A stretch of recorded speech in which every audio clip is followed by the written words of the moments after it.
गुजरात जिला सूरत मरासा enterprises private limited तंबाकू, सुपारी, पान मसाला, लौंग, इलायची एवं सभी प्रकार के गुटखा के होलसेल विक्रेता 4/2091 सहारा दरवाजा, नवाब बड़ी, मिस्री लाल राम और धार दुबे आज दुकान की जोरदार ओपनिंग की है। सुंदरकांड रामायण पाठ के साथ ओपनिंग किया। आए हुए सभी मित्रों को प्रसाद के साथ मासिक पत्रिका कैलेंडर भी भेंट किया। छोटे व्यापारियों की मदद हो सके इसलिए इन्होंने होलसेल की बड़ी दुकान का ओपनिंग किया है। दुकान के अंदर माल की कमी है, जिसका कारण ड्राइवर स्ट्राइक पर जाने से समय से माल न आना सरकार के नए कानून का विरोध कर रहे हैं। सभी ड्राइवरों एवं ट्रांसपोर्टर पेट्रोल पंप के ऊपर लगी जबरदस्त भीड़। पेट्रोल पंप के मालिकों से पूछे जाने पर बताया गया कि ड्राइवर के स्ट्राइक पर जाने से आवाजाही की दिक्कत हो रही है। ईंधन नहीं आने की वजह से कल से बंद करना पड़ेगा पेट्रोल पंप। इस अफवाह से लोगों ने रात को ही पेट्रोल पंप के ऊपर लाइन लगा लिया, जिससे गाड़ियों की लंबी कतार कई जगहों पर देखने को मिला। सरकार का बड़ा फैसला। ट्रांसपोर्ट एसोसिएशन एवं केंद्र सरकार के साथ मीटिंग में बड़ा ऐलान। नए कानून अभी लागू नहीं होंगे। सरकार ने सभी ड्राइवरों से की अपील वापस काम पर आने की। स्टेट ब्यूरो चीफ विंध्याचल ओझा की खास रिपोर्ट।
Bye. तेरी आरती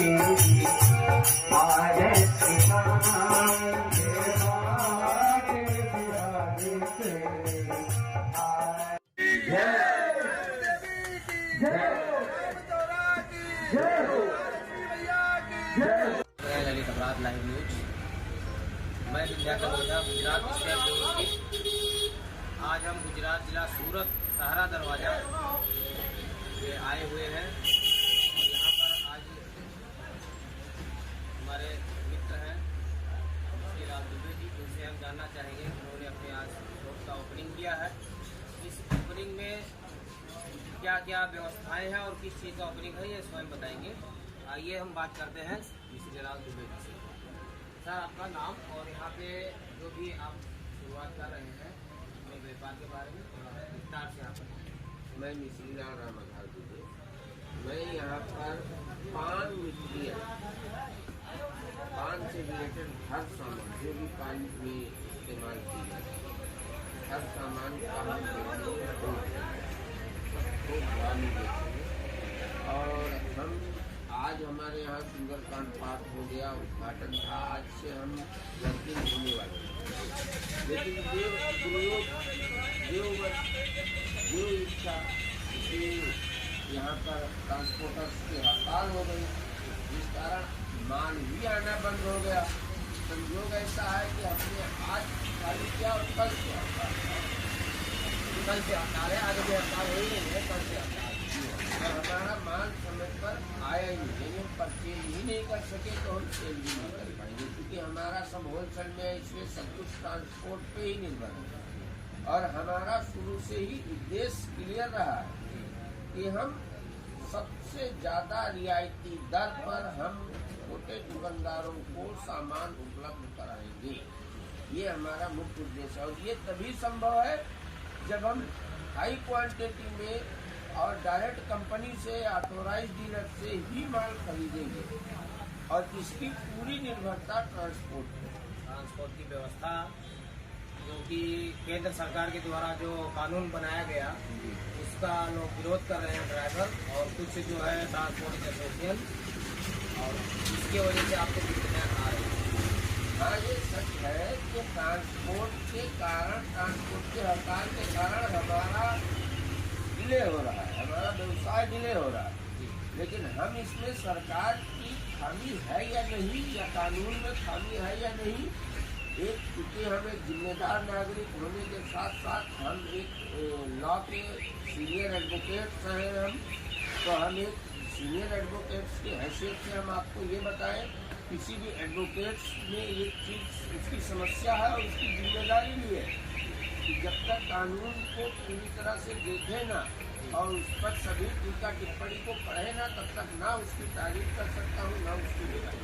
इसलिए मैं ये नहीं कर सकता कि सरकार की कमी है या हमारे ट्रांसपोर्ट भाइयों को उसकी समझ में नहीं आया है या अड़ियल रवैया, इस पर हम कोई टिप्पणी नहीं करेंगे। लेकिन हमारे बिजनेस को डिले होने का कारण हड़ताल, क्योंकि हड़ताल जब खुलेगी सुचारू रूप से हमको सीधे तौर पे जब माल सप्लाई होगा तो हमें रियायती दर में आएगा, तो ही हम रियायती दर में छोटे दुकानदारों को, छोटे व्यवसायियों को दे पाएंगे। ये बिल्कुल क्लियर है। और हम आपको ओझा जी एक चीज और आपके चैनल के माध्यम से साधारण बात अवगत कराना चाहिए कि पूरा बिजनेस का पूरा उद्देश्य से जुड़े हुए लोगों को लाभ पहुंचाना, हमारे खरीदारों को संतुष्टिपूर्ण माल देना और संतुष्टिपूर्ण उनके बिजनेस को सहयोग देना, छोटे व्यापारियों को सपोर्ट करना, ये हमारा मुख्य उद्देश्य है। और आपको ये उद्देश्य पूरी तरह दिखा तो हम अपने आप को सफल समझेंगे। हम कितना भी कमा लें, हम कहीं से कहीं पहुंच जाए, अगर हमारा ग्राहक असंतुष्ट है और अगर हम ग्राहक को सहयोग नहीं कर सके तो हम अपने आप को असफल मानेंगे, असफल हो जाएंगे। बहुत बड़ी बात आपने कही है। ऐसे अगर सभी लोग सोचे हैं तो काफ़ी तरक्की हो और लोग परेशान न हो। ये बात आज तक हमने कई लोगों से चर्चा की है, लेकिन किसी ने इस तरह से बात नहीं किया है, छोटे व्यापारियों को सपोर्ट करना है। यहाँ तो लोग उल्टा करते हैं, दबा देते हैं, कहीं ना कहीं माध्यम से पीड़ित कर देते हैं।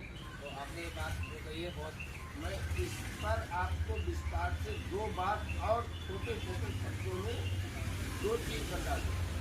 एक तो मराठा ग्रुप के महाराष्ट्र में हॉस्पिटल, होटल, गारमेंट फैक्ट्री चल रही है ऑलरेडी 2-3 साल 4 साल।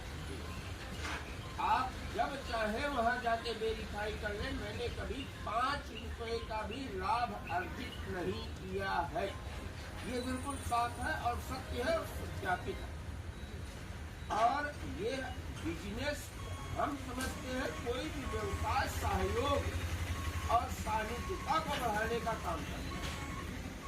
हम मानते ही नहीं है कि बिजनेस को, व्यवसाय को सिर्फ लाभ अर्जित करने के लिए किया जाए। हम ये मान के चलते हैं कि अगर हमसे, हमारे सहयोग से 40 चूल्हे चल रहे हैं और उन्हीं के बराबर हमको अगर लाभ मिल रहा है तो भी मुझे कोई समस्या नहीं। और अगर कभी ऐसी भी परिस्थिति पैदा होती है कि सिर्फ हमारे ग्राहकों को ही लाभ मिल रहा है और मुझे कोई हानि नहीं हो रही है, तो हम कहेंगे ये परिस्थिति भी अच्छी है। सरकार के साथों साथ आप जो है लोगों को भी सपोर्ट कर रहे हैं, उनके बारे में भी ध्यान दे रहे हैं। ये बहुत अच्छी बात है, बहुत बड़ी बात है। और ऐसे अगर लोग करें तो आगे जो भी समस्याएं आती हैं ये लोगों के पास वो नहीं आएगी। इसके पीछे एक गूढ़ कारण है, वो कारण भी आप जान लीजिए। हम कोई संत, महात्मा, योगी, धर्माचारी, सन्यासी नहीं है। हम कोई समाज सुधारक या किसी पर उपकार करने के उद्देश्य से नहीं है कर रहे हैं।